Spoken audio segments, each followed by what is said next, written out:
Olá, boa tarde. Boa tarde. O Jornal da Cultura, a primeira edição dessa quarta-feira, começa agora. Entre as primeiras medidas do governo Bolsonaro, a demarcação de terras indígenas e quilombolas já está sob o comando do Ministério da Agricultura e o salário mínimo fica um pouco abaixo do previsto no orçamento para 2019.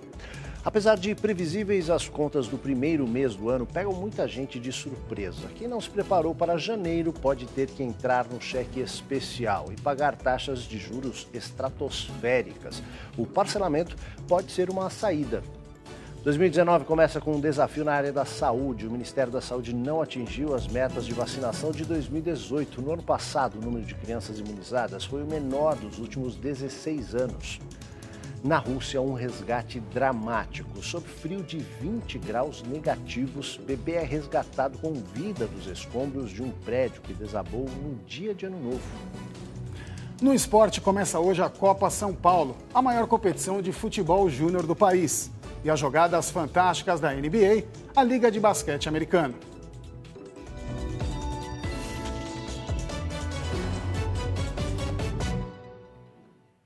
Hoje é o primeiro dia útil do ano. Vamos conferir como é que estão as estradas na volta do feriadão. Muita gente voltou ontem, mas quem deixou agora para voltar hoje tem essa oportunidade.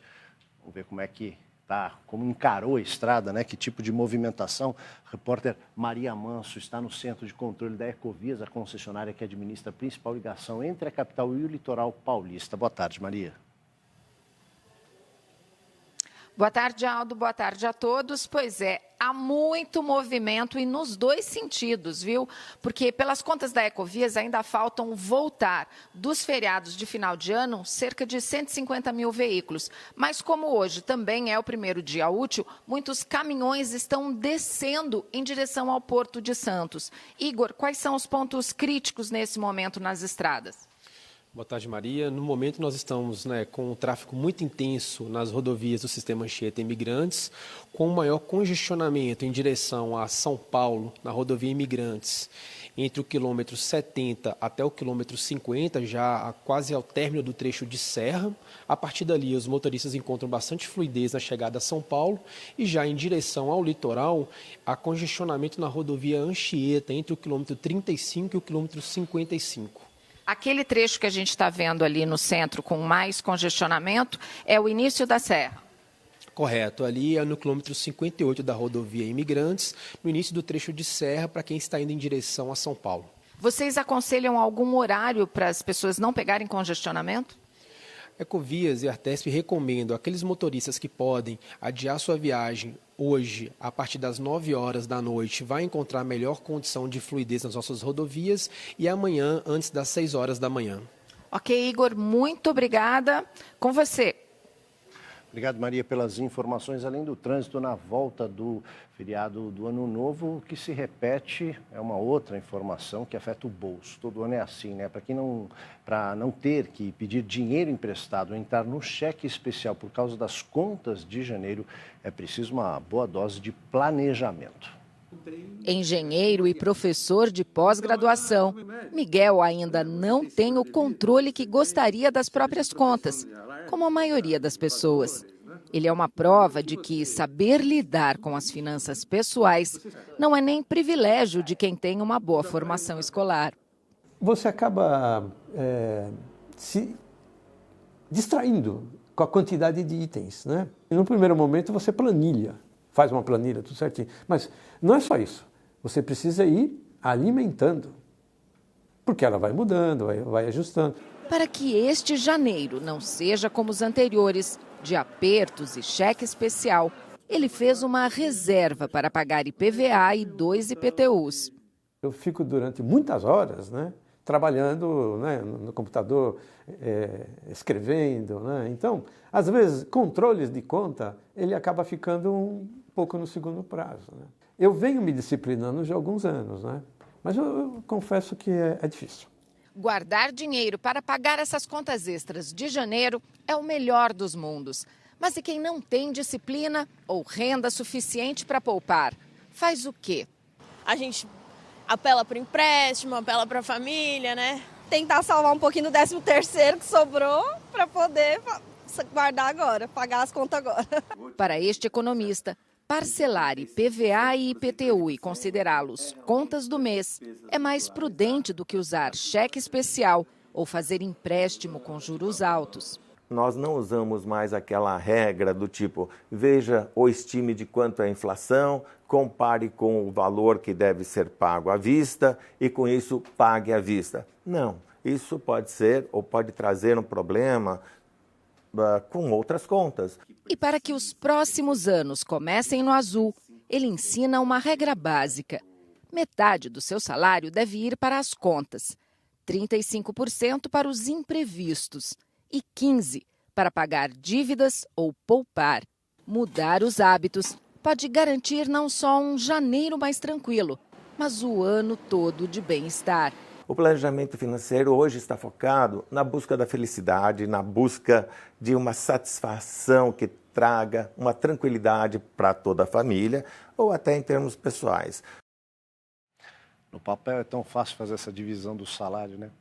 Primeiro dia útil também do novo governo. No segundo dia, com o presidente da República, Jair Bolsonaro teve encontros com líderes de outros países e participou da posse de ministros. No primeiro, logo após a posse, já adotou algumas medidas. Nós vamos até Brasília conversar sobre elas com o repórter Rodrigo Psitelli. Boa tarde, Rodrigo. Boa tarde, Aldo. Boa tarde a todos. Olha, foi uma agenda intensa agora pela manhã do presidente Jair Bolsonaro. Foram 4 reuniões. Ele se encontrou com o vice-presidente do parlamento chinês, com os presidentes de Portugal e da Hungria e com o secretário de Estado americano Mike Pompeo.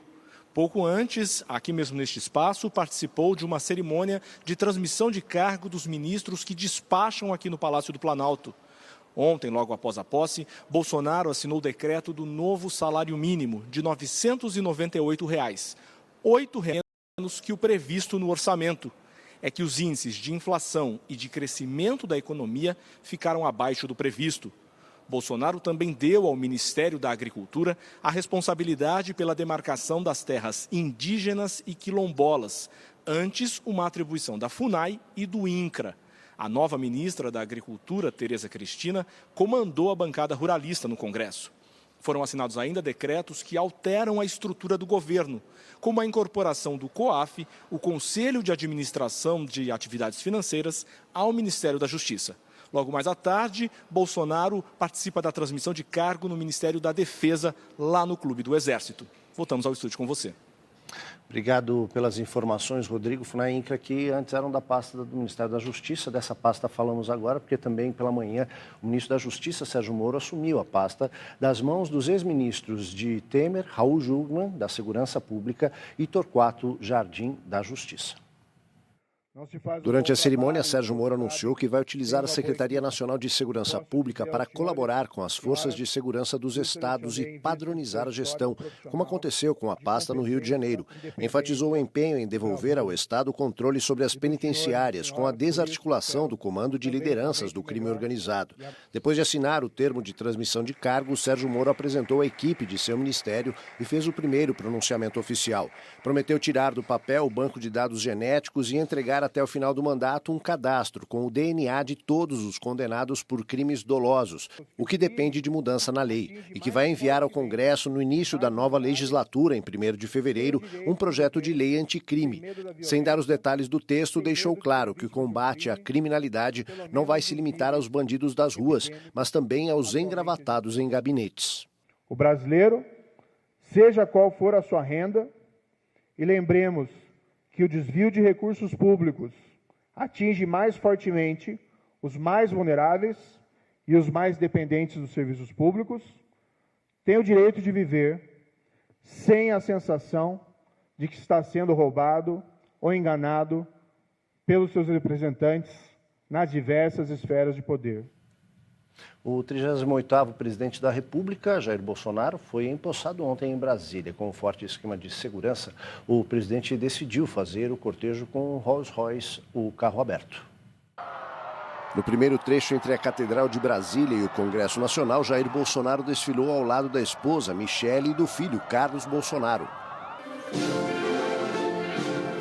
A cerimônia foi rápida e protocolar, com a leitura do compromisso constitucional e da assinatura do termo de posse. Prometo manter, defender e cumprir a Constituição. Depois de passar em revista as tropas, foi até o Palácio do Planalto. Recebeu a faixa presidencial das mãos do agora ex-presidente Michel Temer no parlatório.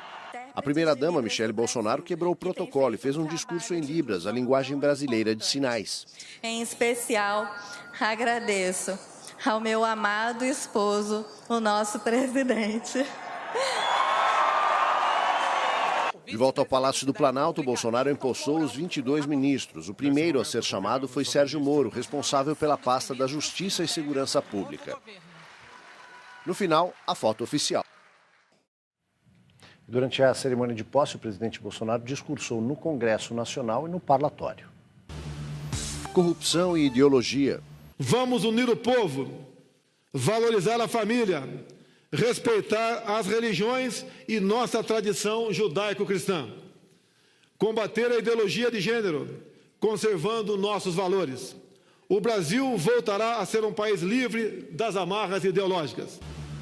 Educação e militância política. Daqui em diante, nos pautaremos pela vontade soberana daqueles brasileiros que querem boas escolas, capazes de preparar seus filhos para o mercado de trabalho e não para a militância política. Uso de armas. O cidadão de bem merece dispor de meios para se defender, respeitando o referendo de 2005, quando optou nas urnas pelo direito à legítima defesa.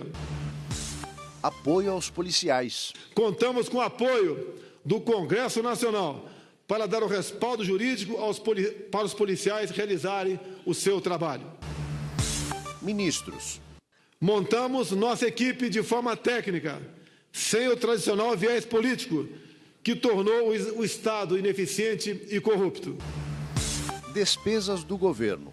Confiança no cumprimento de que o governo não gastará mais do que arrecada e na garantia de que as regras, os contratos e as propriedades serão respeitados. Reformas. Realizaremos reformas estruturantes, que serão essenciais para a saúde financeira e sustentabilidade das contas públicas.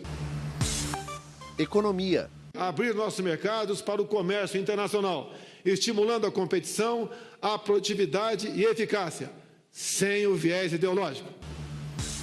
Política externa. A política externa retomará o seu papel na defesa da soberania, na construção da grandeza e no fomento ao desenvolvimento do Brasil.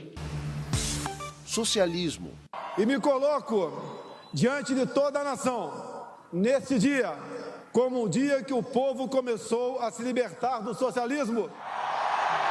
Essa é a nossa bandeira, que jamais será vermelha. O mito.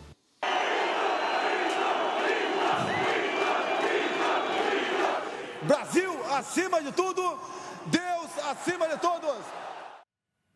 O novo ministro-chefe da Secretaria-Geral da Presidência da República, Gustavo Bebiano, considerado braço direito de Bolsonaro, disse hoje pela manhã que o novo governo não vai interferir na disputa pela presidência da Câmara dos Deputados.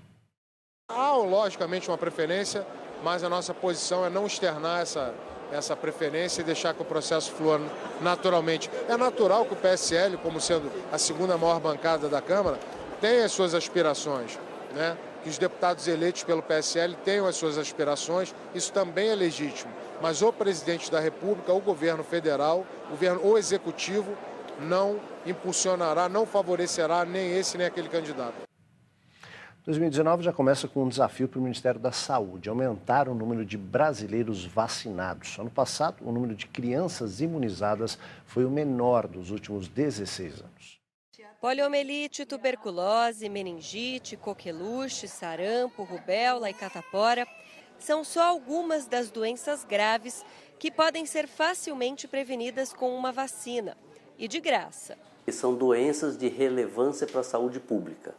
São doenças que trazem um risco maior à saúde da população. Então, quando você introduz uma vacina, um imunobiológico no calendário, no Programa Nacional de Imunizações, você visa reduzir o risco a grande parcela da população. Em 2018, mais uma vez, o calendário de vacinação infantil não atingiu a meta. O objetivo de cobertura de 95% para 8 das 9 principais vacinas não foi alcançado. Renata sempre entendeu e confiou na importância da imunização. Os filhos Davi e Laura receberam todas as vacinas oferecidas pelo SUS na data certa. E as que não estão disponíveis na rede pública são uma das metas dela para 2019. A meningite B, são 2 doses para a idade deles, é R$600 cada dose. E a CWY é em torno de R$300. Então, para eu dar essa vacina nos dois, vai ficar em torno de uns R$3.000.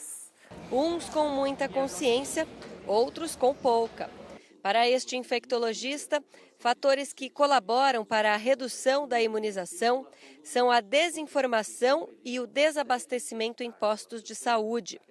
E diz que educação e informação de qualidade e programas que responsabilizem pais e mães por vacinar os filhos são essenciais para aumentar a cobertura vacinal.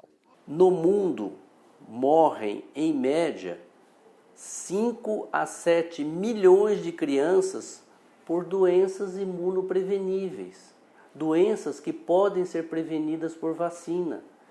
Quer dizer, são 5 a 7 milhões de crianças morrendo porque não foram vacinadas. Isso é inadmissível no século XXI. E imunizar é uma questão de responsabilidade. Isto tem que ser encarado como prioridade. A imunização é prioridade para a manutenção da saúde. Se você não imuniza, você deixa o seu filho, deixa o seu parente sujeito a doenças que ele não precisa estar exposto. No esporte, a bola começa a rolar hoje com a edição número 50 da Copa São Paulo, a maior competição de futebol júnior do país, que reúne 128 clubes. Em meio século de história, a Copinha, como é carinhosamente chamada, revelou craques que marcaram época no futebol brasileiro, como Falcão,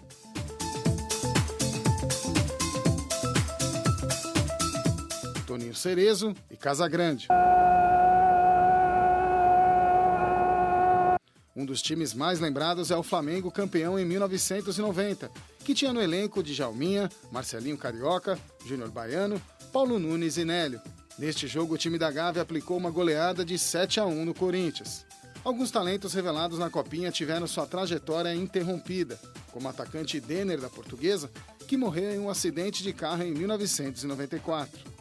O sonho dos garotos que começam hoje a disputa é seguir o caminho de outros jogadores que passaram pela Copinha e hoje brilham na Europa, como Marquinhos do PSG, Gabriel Jesus do Manchester City, Lucas Moura do Tottenham, Casemiro do Real Madrid e Neymar do PSG. No intervalo tem mais gols, dessa vez do campeonato inglês. E ainda o ano novo começa com atentados na Europa. Pelo menos 11 pessoas ficaram feridas nos ataques atribuídos a fundamentalistas islâmicos em um caso e a grupos racistas em outro. A gente volta já.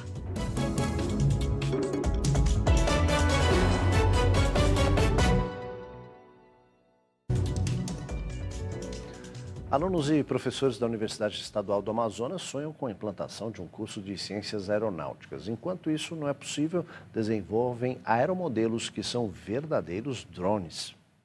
Eles passam praticamente o dia inteiro dentro dessa oficina. Mas o sonho de montar um aeromodelo vale a pena. A dedicação e o empenho são recompensados com máquinas como essa.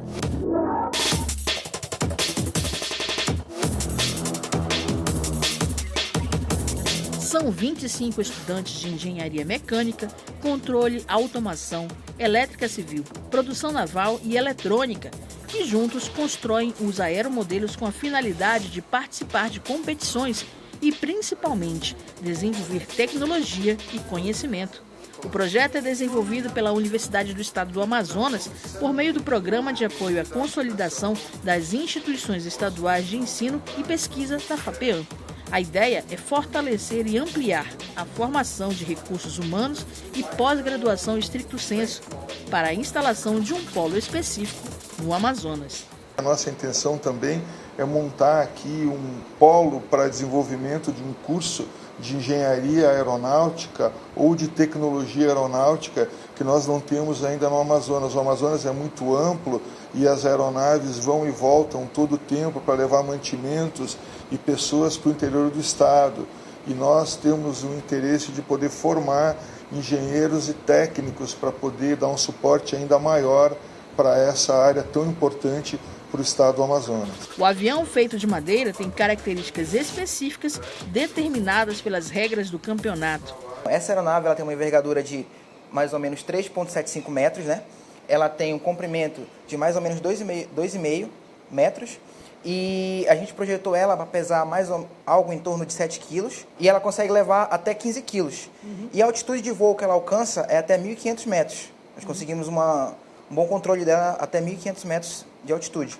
Projetar e criar um aeromodelo são atividades que se levam para a vida. Para esses alunos, o projeto vai ajudar a desenvolver expertises específicas para as áreas que escolherem trabalhar no futuro. A gente se desenvolve toda a literatura para fazer isso, pesquisa, faz inovações na área de tecnologia e principalmente na área de aeronáutica. Né? Os resultados positivos, não só na competição, como também no aprendizado, são acumulados a cada ano. Ele foi concretizado ao longo de 2014 e 2015, quando foram os primeiros anos que a equipe participou da competição SAI Brasil Aerodesign. A partir de lá, conseguiu trazer bons resultados, desenvolver protótipos competitivos e ao longo dos anos subsequentes, ela conseguiu alcançar novas boas colocações, chamar a atenção das outras equipes, das mais tradicionais, inclusive, com materiais mais leves, como isopor, uma estrutura bem leve, chamada treliçada. Então, isso foi concretizando e dando mais força para o nosso projeto.